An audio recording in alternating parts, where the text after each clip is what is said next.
नमो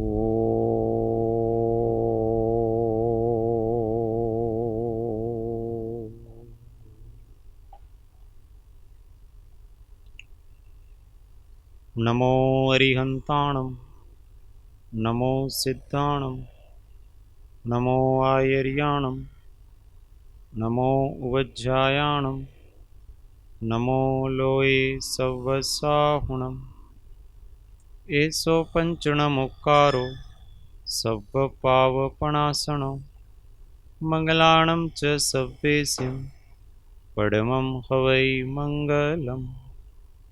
ॐ नमो अरिहन्ताणम्। महादेव्या कुक्षिरत्नं शब्दजितरुवात्मजं राजचन्द्रमहं वन्दे तत्त्वलोचनदायकम्। जे स्वरूप समझा विना पाम्यो दुख अनंत, समझाव्યું તે પદ નમો श्री सद्गुरु भगवन् परात्पर गुरुवे नमः। परम्पराचार्य गुरुवे नमः। परम गुरुवे नमः।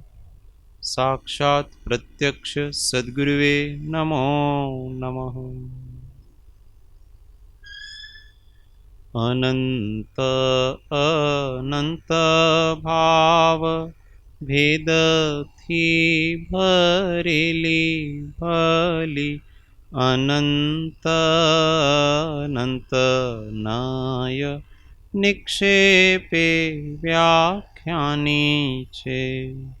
सकल जगत गीत कारिणी हारिणी मोह तारिणी भवाब्दि मोक्ष चारिणी प्रामाणी छे। उपमा आप्यानी जेने तमारा खवीते व्यर्थ आपवाथी निज मपाई में मानी छे। अहो राज चंद्र बाळ ख्याल नथी पामताय जिनेश्वर तणी जाणी तेणे जाणी छे। गुरुराज ताणी वाणी जाणी तेणे जाणी छे। ओ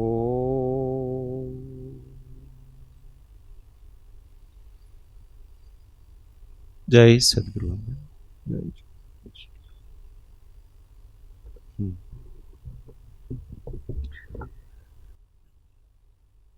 તત્વચર્ચામાં પરમ કૃપાળુ શ્રીમદ રાજચંદ્ર વિરચિત શ્રી આત્મસિદ્ધિ શાસ્ત્રની ચર્ચા ચાલે છે. ગાથા નંબર 120. શિષ્ય બોધ બીજ પ્રાપ્તિ કથન. એમાં ગાથા નંબર 120. शिष्य को बोध बीज की प्राप्ति हो गई और बोध बीज की प्राप्ति होने के बाद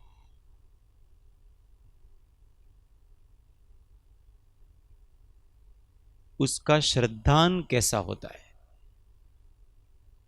और उस श्रद्धान होने के बाद उसका बोध बीज जिसके निमित्त से प्राप्त हुआ है उसके प्रति कैसी श्रद्धा भक्ति होती है वो इसमें बताया.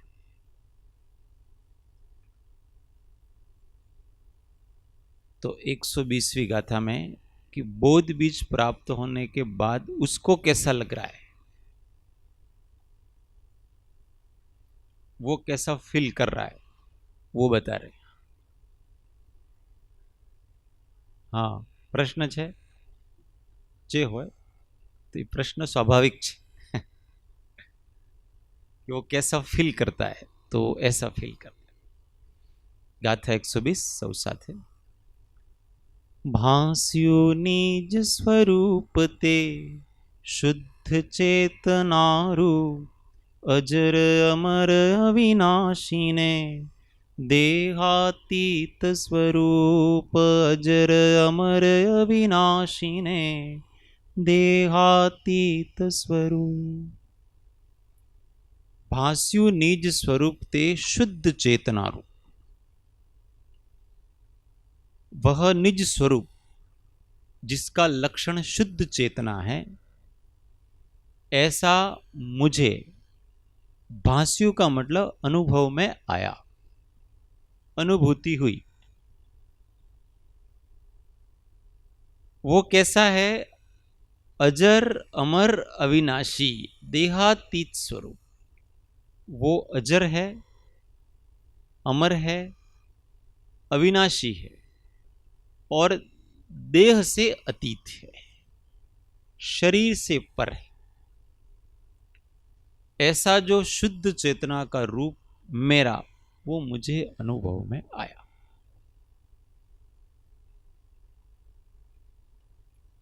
थोड़ा यहां कुछ समझने जैसी वस्तु, अध्यात्म दृष्टि और आगम दृष्टि, ये दो दृष्टि है अपने पास। अध्यात्म दृष्टि में कहेंगे तो शुद्ध चेतना,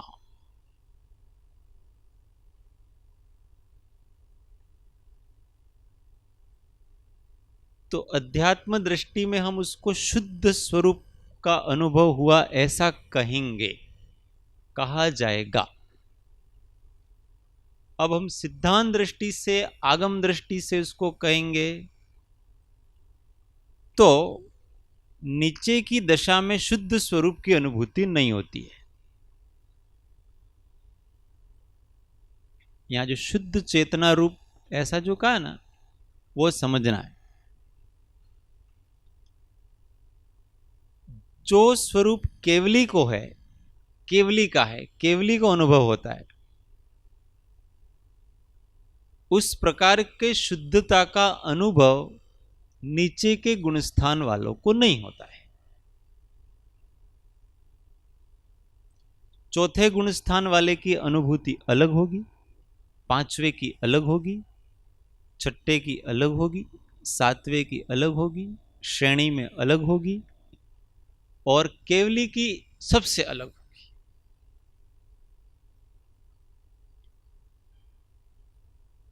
तो शुद्ध चेतना का यहां तारतम्यता जानना चाहिए।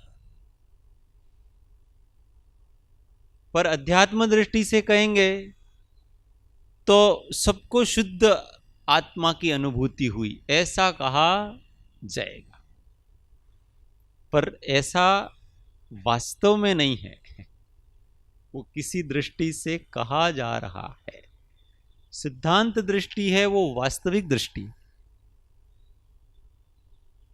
उसमें वास्तविकता का निरूपण किया जाता है। चेतना 3 प्रकार की होती है।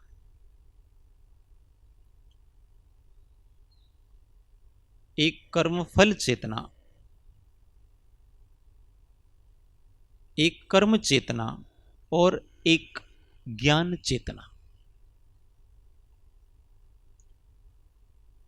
कर्मफल चेतना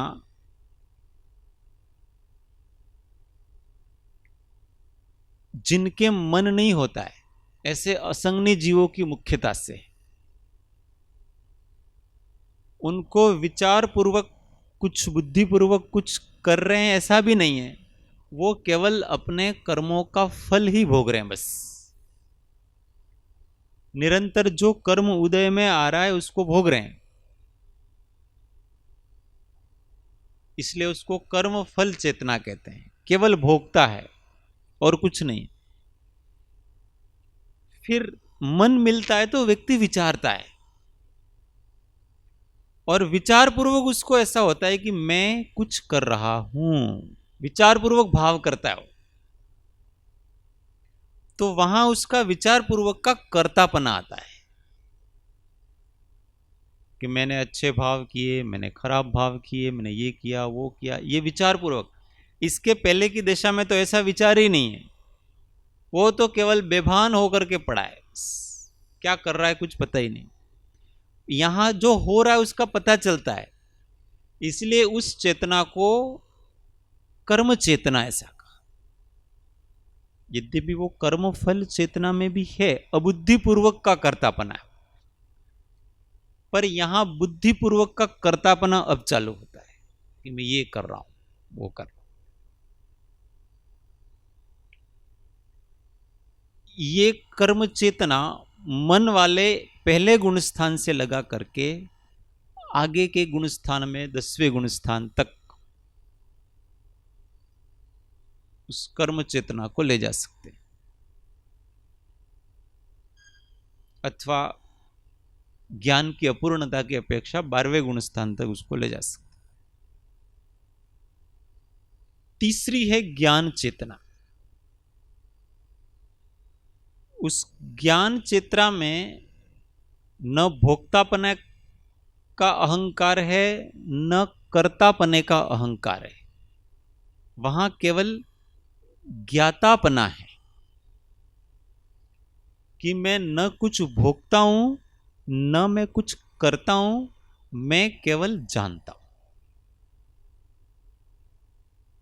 मैं ज्ञाता हूं। इस प्रकार का जो श्रद्धान और उसके अनुरूप परिणमन, उसका नाम ज्ञान चेतना। ये ज्ञान चेतना चौथे गुणस्थान से चालू होती और फिर सिद्धों में अनंत काल तक रहती है, सिद्ध तक रहती है, इसका नाश नहीं होता है। कर्मफल चेतना और कर्म चेतना का नाश हो जाता है और ये तो फिर अनंत काल तक रहती है। तो वो जो ज्ञान चेतना है उसी को यहां शुद्ध चेतना ऐसा कहा।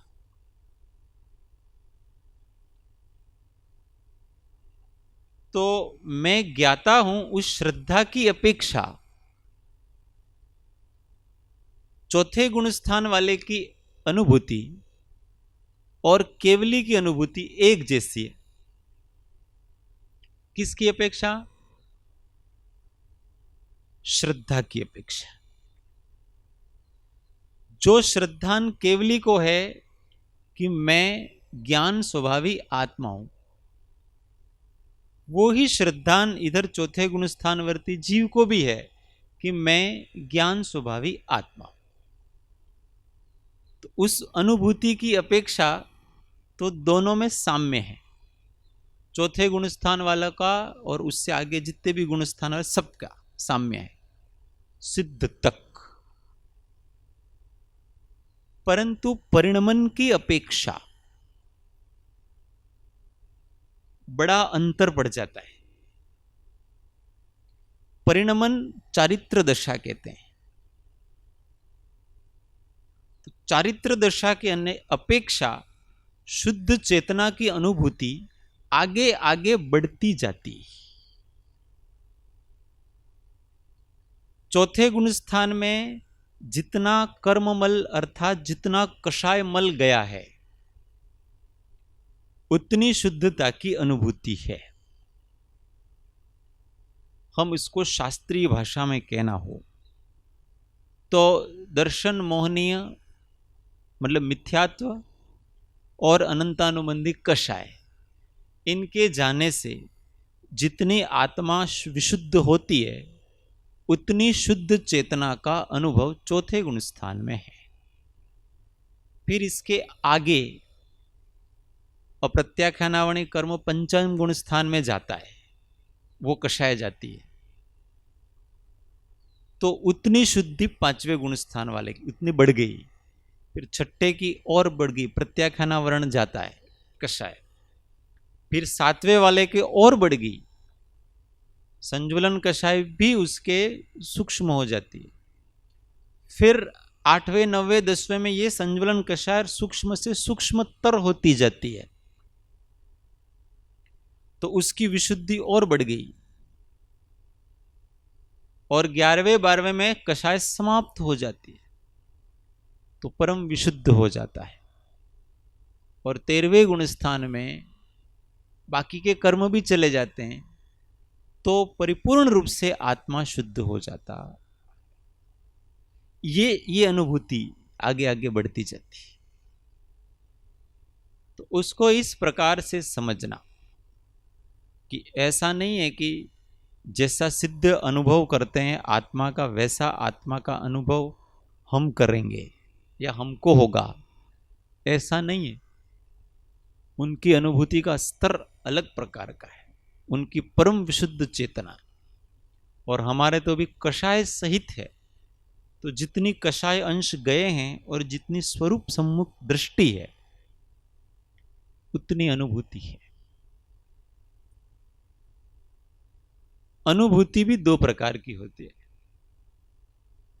एक लब्धि रूप अनुभूति है, लब्ध्यात्मक अनुभूति, और एक उपयोग रूप अनुभूति।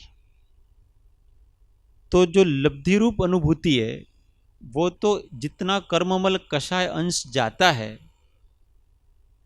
तो जितनी देर तक वो नहीं है तब तक उसको परमानेंट है, वो कुछ भी काम करे पर उतनी रहती है। और उपयोग रूप अनुभूति है वो तारतम्य में उससे थोड़ी विशेष है, क्योंकि वहां बुद्धिपूर्वक के 5 इंद्रियों के विषयों से मन को हटा लिया जाता है और मन के अन्य संकल्प विकल्पों को भी हटा लिया जाता है। तो जो हमारा ज्ञान है वो अपने आत्मा को अंदर ही उसकी ही अनुभूति करता है, वहां अन्य घटपट आदि का विचार नहीं है, उनके संकल्प विकल्प नहीं है कोई, वो उपयोग रूप अनुभूति है, उसको हम निर्विकल्प अनुभूति ऐसा कहते हैं। और जो लब्धि रूप अनुभूति है उसको अपन सविकल्प अनुभूति ऐसा कहते हैं। वो सतत चलती है, विकल्पों के साथ चलती है, और ये विकल्प रहित होते हैं तब ही चलती है, इसलिए विशिष्ट है। और दोनों अपने अपने समय में होती रहती हैं चौथे गुण स्थान से आगे। कर्म निर्जरा दोनों से होती है, पर उपयोग रूप अनुभूति से जितनी कर्म निर्जरा होती है उतनी लब्ध्यात्मक अनुभूति से नहीं होती है, उसमें आश्रव भी होता है। इसलिए अपने शुद्धात्मा अनुभव हुआ ऐसा तब कहा जाता है जब हम अपने 5 इंद्रिय के विषयों और मन से रहित हो जाते, मन मर जाता है। मन मर जाने का मतलब ऐसा होता है कि मन है वो ज्ञान रूप हो जाता है, विचार रूप हो जाता है, वहां केवल शुद्ध विचार है और कुछ नहीं। सांसारिक संकल्प विकल्प राग द्वेष इत्यादि नहीं है, ऐसी अवस्था की अनुभूति। जी हाँ, इंद्रिय सर्व निरोध में वो इसका उपाय है कि समस्त प्रकार के इंद्रियों का निरोध करके, और मन का निरोध जब हो जाता है तब क्षण भर के लिए जो दिखता है वो उपयोग रूप अनुभूति है, वो क्षणिक है। और जितने कषाय अंशों को नष्ट कर दिया है वो परमानेंट है। इसलिए शाश्वत सुख को प्राप्त करना है तो परमानेंट वाली अवस्था को प्राप्त करना है। हमारा लक्ष्य निर्विकल्प होना नहीं है, हमारा लक्ष्य वीतराग होना है, समस्त कर्मों को नष्ट कर देना है हमारा लक्ष्य। कोई निर्विकल्प होने का भाव रखेगा कि मेरे को निर्विकल्प होना है, निर्विकल्प होना है, वो नहीं हो सकता कभी।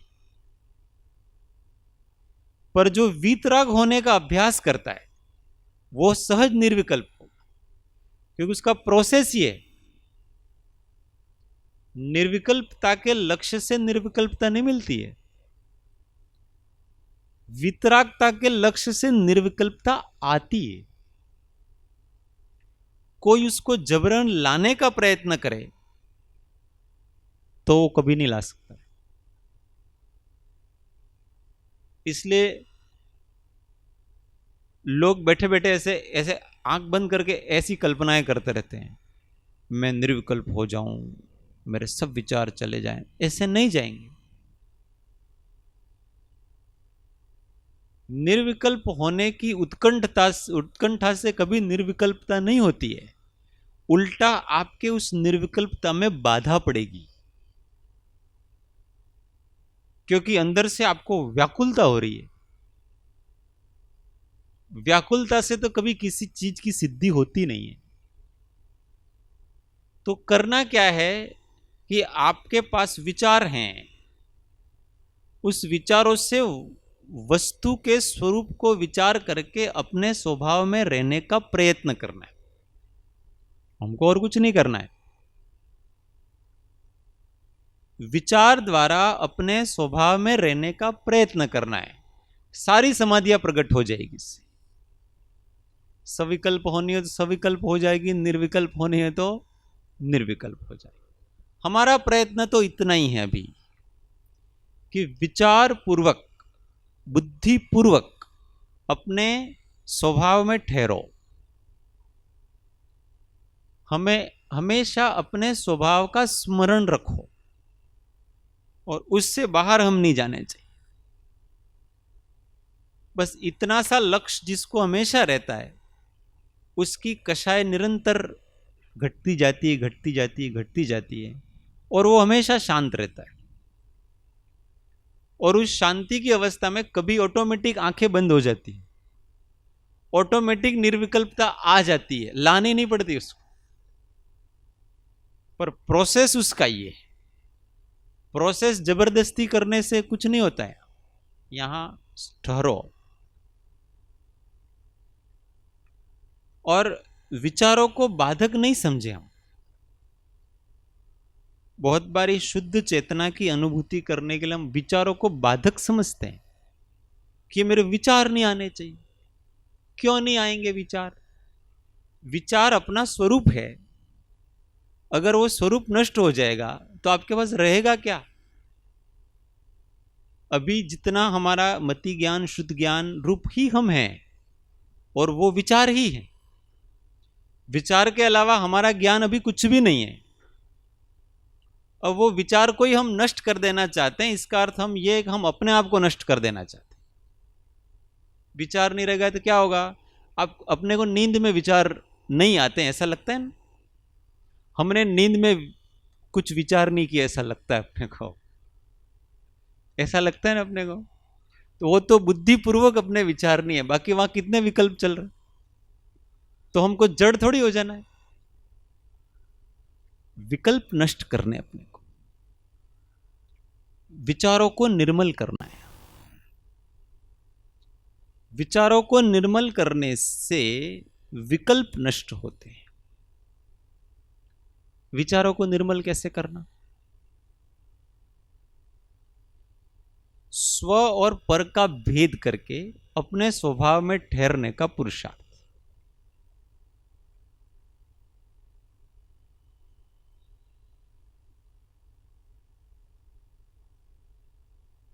हमें कोई व्यक्ति दिखा, देख करके हमारे अंदर क्या भाव जागृत होता है? सबसे पहले उसकी वो पर्यायगत स्वरूप है शरीर आदि, उसके ऊपर ध्यान जाता है,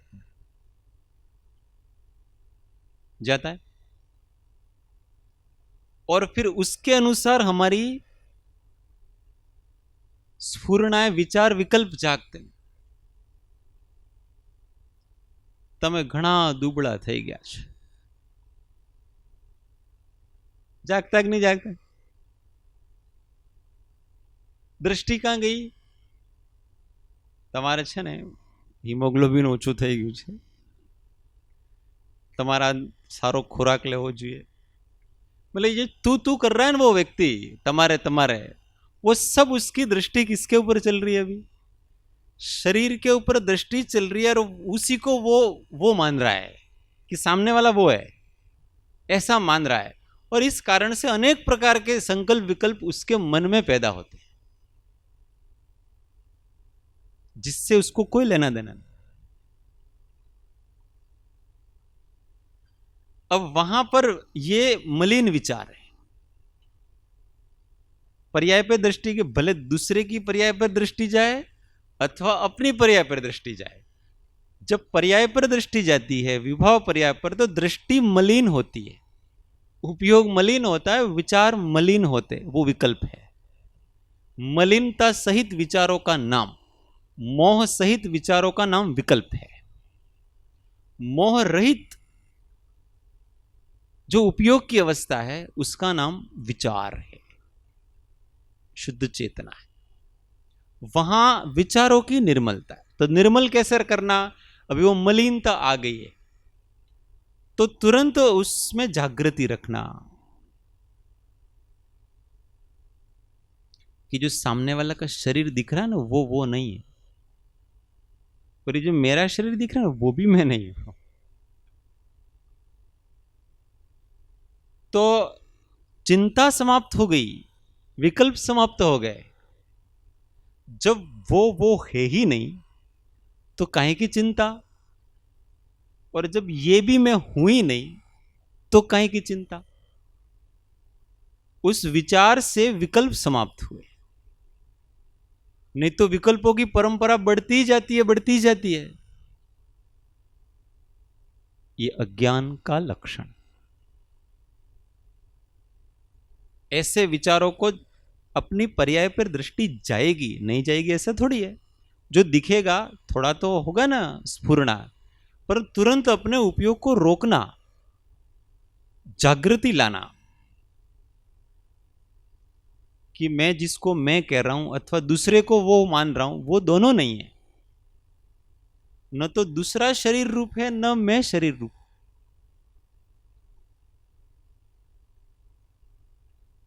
इसको कहते हैं विचारों की निर्मलता,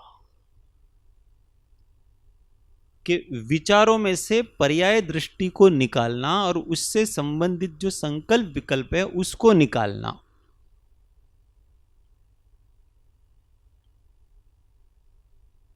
कठिन काम है, पर इस प्रकार से विचारों को निर्मल किए बगैर निर्विकल्प समाधि नहीं आती। चिंता नहीं जाती, शंका नहीं जाती, संशय नहीं जाता। आदत पड़ गई ना हमारी इससे।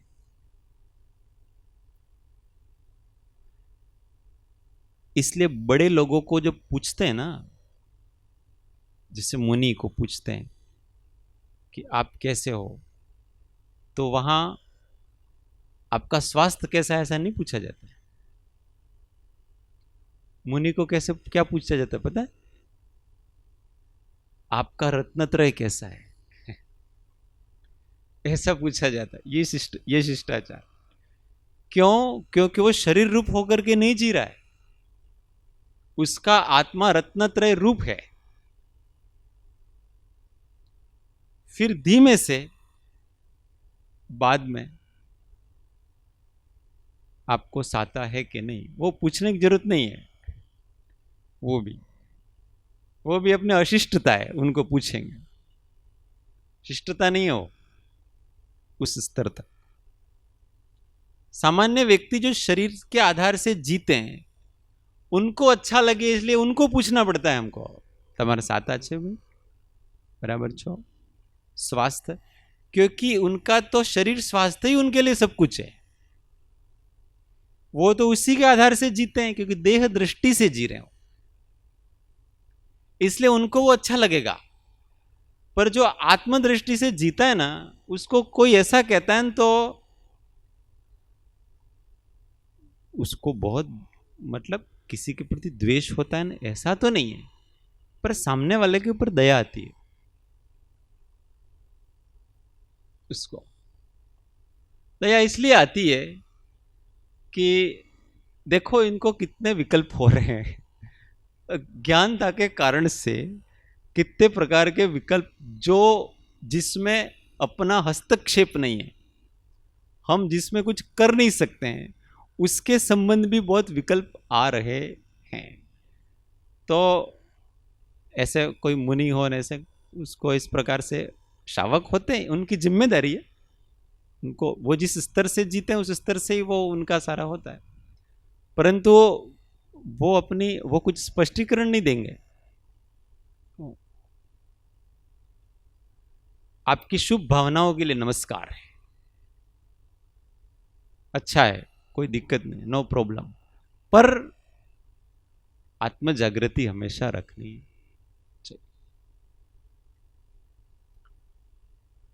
पग मुक्ता पाप छे, और दूसरा वाक्य क्या है, जोता झेर छे। तो हम देखते हैं ना किसी को, तो तुरंत हमारे अंदर राग अथवा द्वेष उत्पन्न हो जाए, यही जहर है, और कोई जहर नहीं। आपने कहीं क्यों?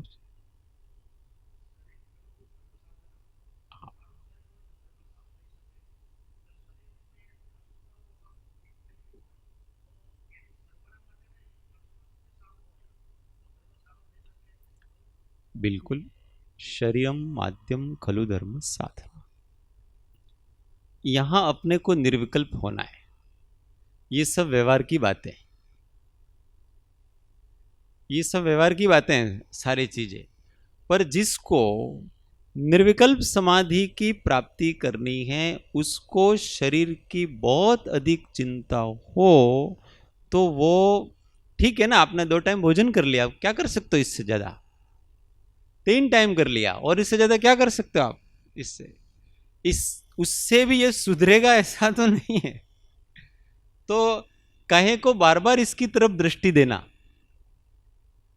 ठीक है, आप अस्वस्थ हो, दवाई ले लो, नो प्रॉब्लम, इसकी कोई दिक्कत नहीं है। इसको जो चाहिए उसको दे दो, पर इसके बारे में अपेक्षा मत रखो कि ये ठीक रहे।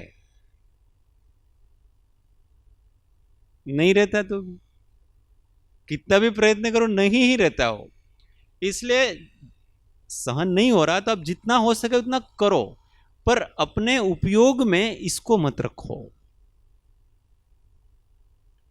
कोई सामने वाला दिखे तो वो हमको आत्मा रूप में दिखे, शरीर रूप में नहीं दिखे, फिर वो आएगा, उसकी जो पर्याय है उस पर्याय की हम चिंता करेंगे, करनी ही चाहिए सबको। चिंता करेंगे मतलब शुभ भावना भाएंगे, परंतु हमारे विकल्प बहुत नहीं बड़े। इसके लिए स्टॉप करने के लिए हमें क्या करना है? अब हमको वही चिंता सताती रहे, भाई घना दुबड़ा થઈ ગયા,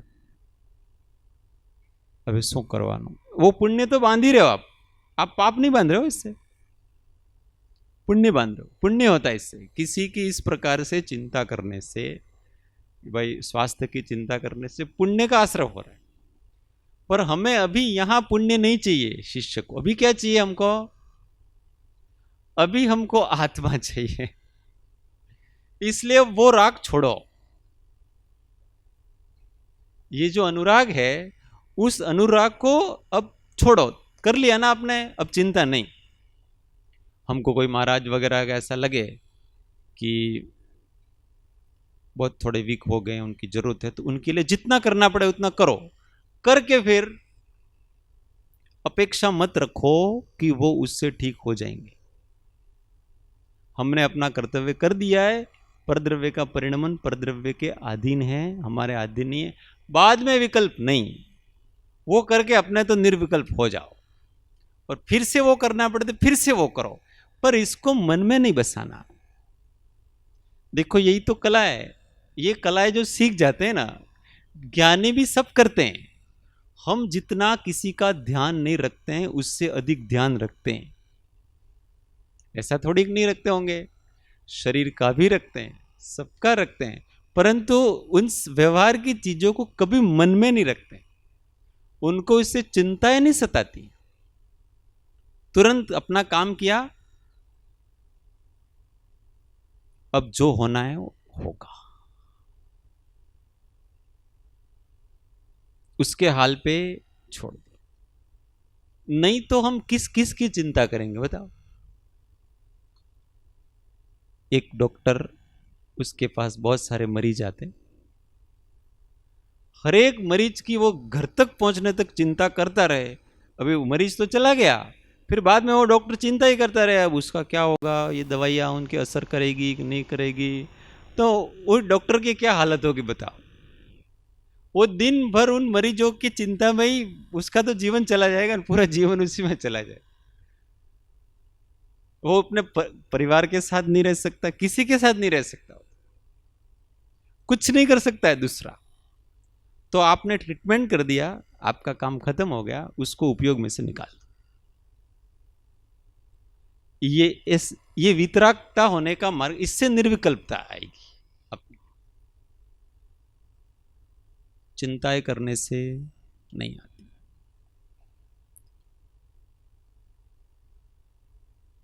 इसलिए कोमलता के साथ साथ दृढ़ वैराग्य भी चाहिए।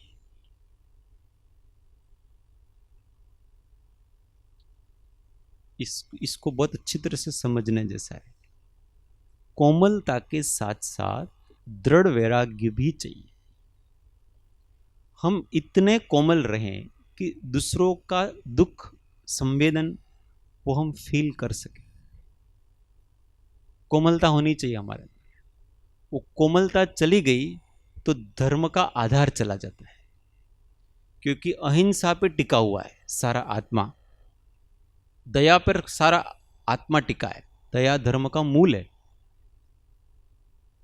वो कोमलता हमारे अंदर होनी चाहिए, पर वो साध्य नहीं है, वो साधन है, साध्यवीत रखता है। उस कोमलता के साथ साथ दृढ़ वैराग होना चाहिए। प्रेम के साथ साथ वैराग्य। किसी को बहुत प्रेम दो, पर इतना वैराग होना चाहिए कि मेरा काम जितना कर सकता था उतना किया, जो रिजल्ट आएगा उसको मैं स्वीकार करने के लिए सहर्ष तैयार। वैराग्य उसका नाम है कि वो किसी को अपने मन में नहीं बसाना, उसका नाम वैराग्य है। अंदर घर कर जाता है ना, जिसके प्रति राग होता है वो अंदर घर कर जाता है। वैराग नाम इसका है कि किसी को मन में नहीं बसाना। हमारे मन में हमारा आत्मा, हमारा स्वरूप, और ज्यादा से ज्यादा तो देव शास्त्र गुरु, और ज्यादा हो गए तो अपने साधर्मी, बस इससे आगे नहीं बढ़ना। वो देव शास्त्र गुरु और साधर्मी, उनको भी बहुत अधिक जगह नहीं देना। आत्मा होकर के दिन भर रहना,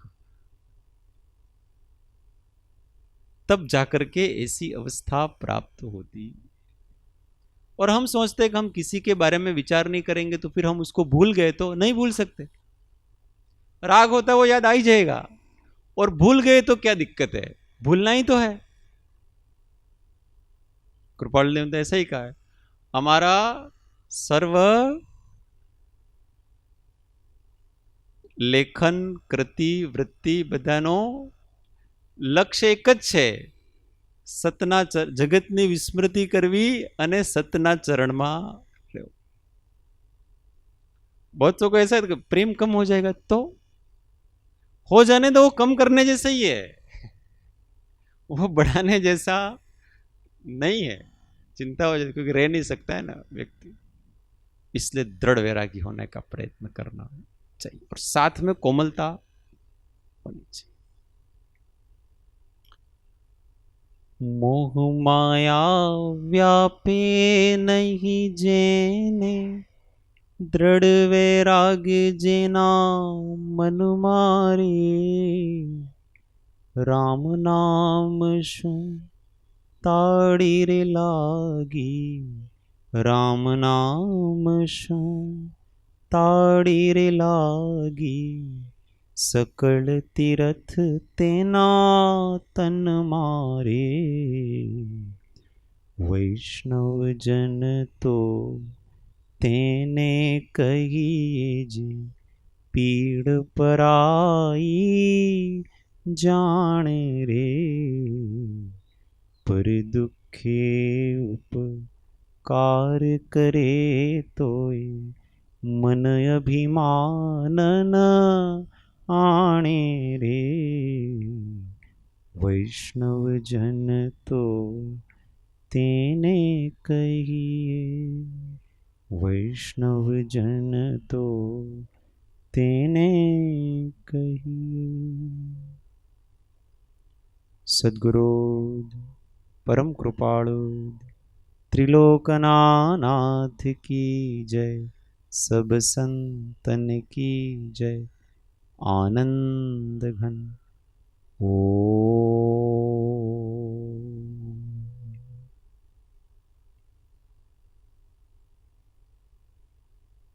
एक मिनट मौन, आत्म अनुसंधान।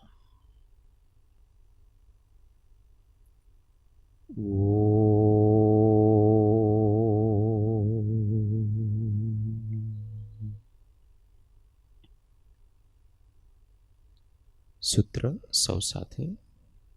हूँ आत्मा छूं, आपनो सेवक छूं, सौनो मित्र छूं। हूँ आत्मा छूं, आपनो सेवक छूं, सौनो मित्र छूं। हूँ आत्मा छूं, आपनो सेवक छूं, सौनो मित्र छूं। ओम शांति शांति शांति।